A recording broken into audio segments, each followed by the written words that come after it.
வணக்கம். கார்காத்த வேளாளராகிய வாணர் அரச மரபுகளைப் பற்றி பார்ப்போம்.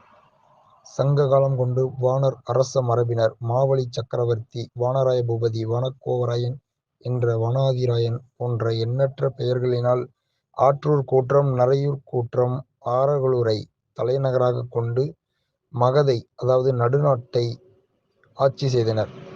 ஆரைநகர் சுற்றி இவர்கள் மகதை நாடாள்வான், மகதை பெருமான், புன்பரப்பின வனக்கோவராயர், ஸ்ரீ ராசராச வனக்கோவராயன், ஸ்ரீ ராசராச குலோத்துங்கச் சோழ வனக்கோவராயன், உலகம் காத்த வனக்கோவராயன், வீரபயங்கரன், வீரபிரதாபன், வாணராய பூபதி என்ற இன்னும் பல சிறப்பு பெயர்கள் கொண்டு மகதை மண்டலத்தைச் சுற்றுப்பகுதியில் ஆட்சி புரிந்தனர்.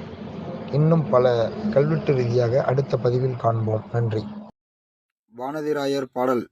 சென்னி புலிக்கொடியும் தென்னன் கயல்கொடியும் மின்னும் கடல்பிறையோன் விற்கொடியும் மன்னும் வருகை குடை திருமால் மாவலி வாணந்தன் கருடக் கொடியே கொடியாம் காண்.